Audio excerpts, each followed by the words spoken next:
Hello everyone, সবাই কেমন আছো? তো চলে এলাম আজকে আরেকটা নতুন ব্লগের সাথে। সকাল হয়ে গেছে, তো সকালটা তোমাদের সাথেই শুরু করলাম। আর দেখো, মেয়ে রেডি হয়ে গেছে, ও স্কুল যাচ্ছে, ওদের এক্সাম স্টার্ট হয়ে গেছে। আজকে রাত্রেও আমার ঠিকঠাক করে ঘুম হয়নি, ভাবছি যে অ্যালার্মটা বাজবে কি না, এক্সাম মিস হয়ে যাবে, ওই ইয়েতে আমার ঘুমই আসেনি আজকে। বারবার করে ফোনের টাইমটা দেখছি, কটা বাজছে, যদি অ্যালার্ম না বাজে, যদি ফোনটা সুইচ অফ হয়ে যায়। আসলে আমার যে ফোনটা আমি অ্যালার্ম সেট করি সেটাতে না আমার চার্জটা খুব একটা ছিল না, সেই জন্য আমি টেনশন হচ্ছিল যদি অ্যালার্মটা না বাজে। আর মানুষকে আমি বলতে ভুলে গেছিলাম যে তোমার ফোনেও অ্যালার্ম সেট করে দাও।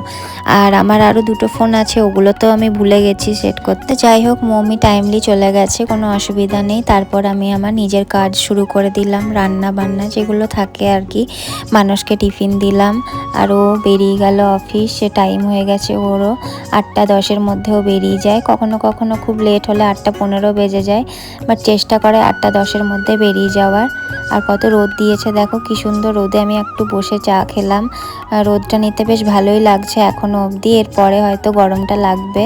এখনও অবধি সেইভাবে তো ঠান্ডাটা যায়নি, ঠান্ডাটা আছে। দেখতে দেখতে শীতকালটা চলেই গেল, ভালো লাগছে না। আবার সেই গরমকাল আসছে, সেই গরম, বাপরে প্রচণ্ড গরম। আর আমাদের ঘরে না প্রচণ্ড গরম লাগে, একে তো 3rd ফ্লোর, তারপরে জানলা দিয়ে রোদ আসে প্রচণ্ড। গ্রীষ্মকালে আমার বাড়িতে 5:30 6টা থেকে রোদ আসে, সেই রোদটা যে আসে 11টা অবধি, 10:30 11টা অবধি।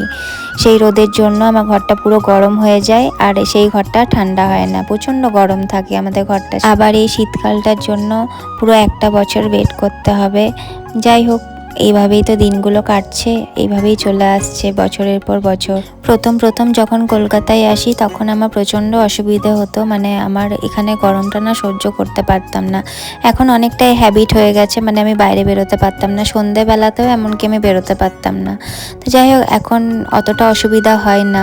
তো দেখো, দেখতে দেখতে আমার মেয়ে চলেও এলো, তোমাদের সাথে গল্প করতে করতে। ওর এক্সাম কেমন হয়েছে সেটাই আমি জিজ্ঞাসা করছি। আজকের মতো টাটা, সবাই ভালো থেকো।